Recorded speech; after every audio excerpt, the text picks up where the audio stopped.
Parents, if your teen is having these seizure-like symptoms, like fainting, convulsing, looking like absent seizures, like staring at the wall, and then you keep taking your child back to emergency room over and over and over again because you are terrified and worried and sick, but EEG is clear, MRI is clear, all blood work, all clear. And doctors start suggesting what kind of stress is your child having, what kind of trauma or sexual abuse or child abuse or physical abuse or whatever it is, a case of abuse or trauma did your child have. Or worse, the doctors are starting to suggest that your child is probably faking it for attention. Does it sound familiar? If so, I want to say you're not alone. And in fact, this happens to thousands of families every single year, believe or not. And there is a name for it. It's called Functional Neurological Disorder. So in today's video, I'm going to talk about why your child is looking like something different, like seizures, epilepsy, but it's not. And what is this thing called FND, Functional Neurological Disorder, that includes non-epileptic seizures or psychogenic non-epileptic seizures as an old name,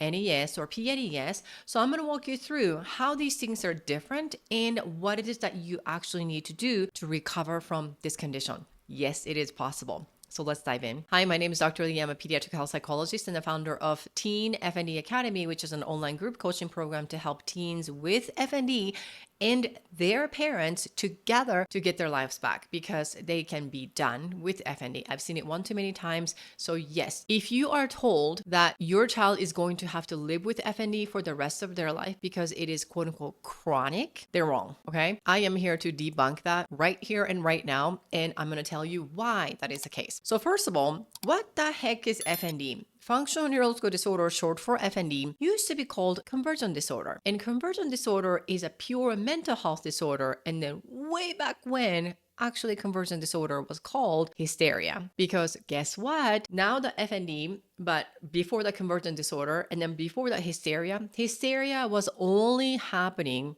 same kind of symptoms or very similar symptoms, at least on the surface. The fainting, seizure-like convulsing symptoms, and absent seizure-like staring at the wall kind of disconnect. Hysteria was named because that thing was only happening to women, like women who have wandering womb. Whatever that means, that is where it came from. So if by any chance, unless you're living in the 1800s or early 1900s, if your doctor says what you have or what your child has is hysteria, then I really want to know because that would be ancient. But I have seen so many times the doctors say, well, it's called FND, functional neurological disorder, but it's really the same thing as this conversion disorder, which is coming from anxiety, stress, and trauma. That's why if your child's doctor is insisting that your child must have anxiety, stress, or trauma, that's where they're coming from. However, fast forward to now, this is 2025 at the time of this recording, FND, functional neurological disorder, is not a mental health disorder or just biological thing.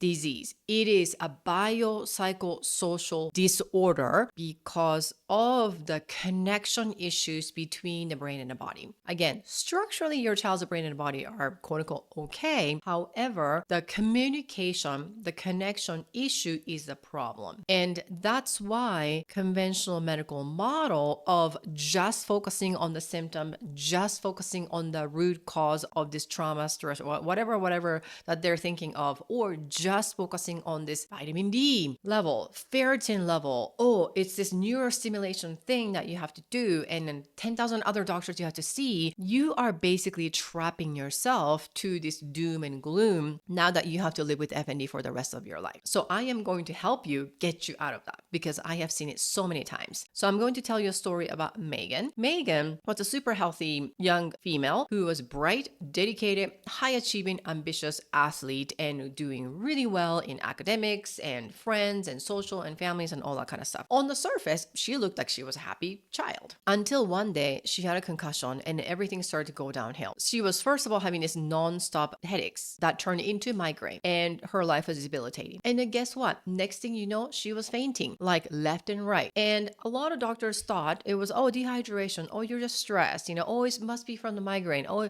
like they're just lumping all into this one thing that she had.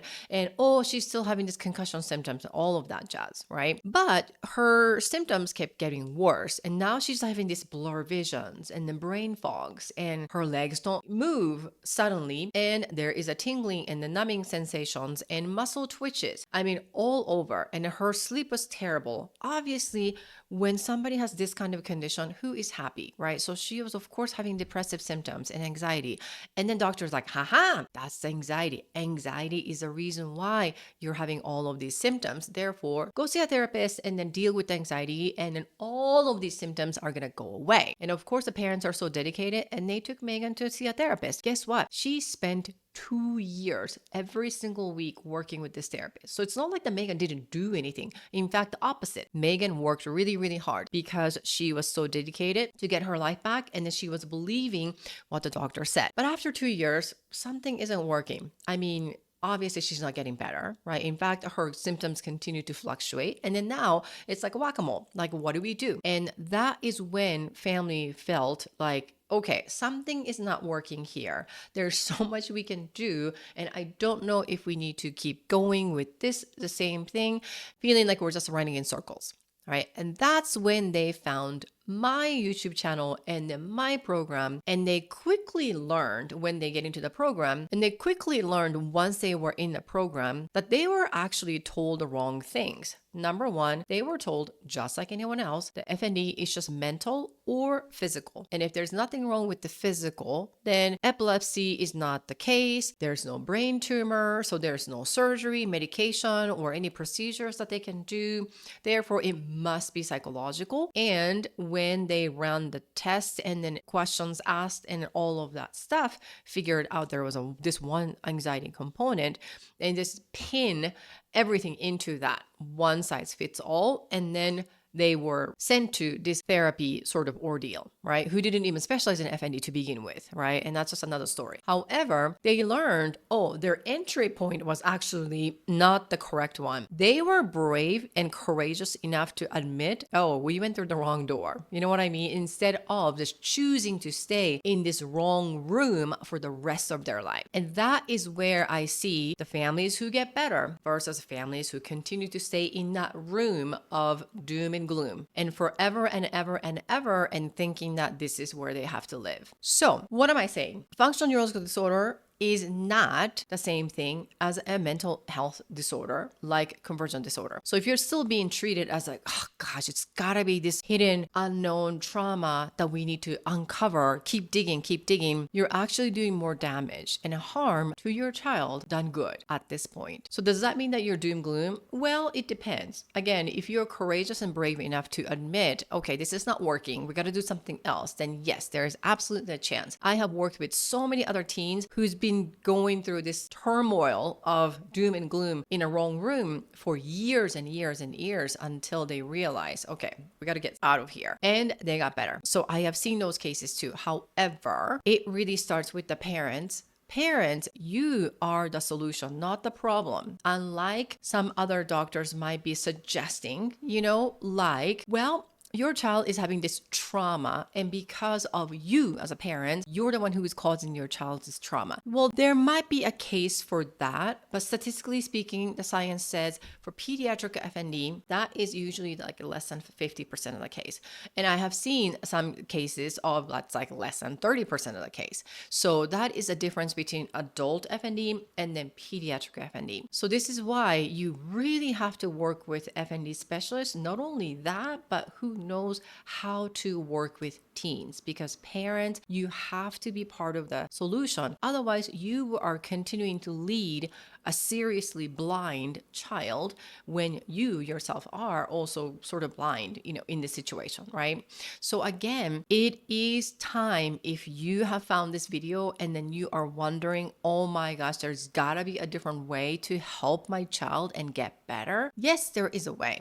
So if this sounds like your story, just like what Megan had gone through, I want you to know there is a hope. Number one, you don't have to settle, okay? Just because some random random doctor said so. And you are absolutely more than welcome to watch more of my next videos over here. What really causes FND and what's going on with your child's brain and body, and then why a lot of people get stuck in this limbo place. Or you can also visit my website for more information about my program and see if you qualify. Well, thank you so much for watching this video, and I will see you in the next video.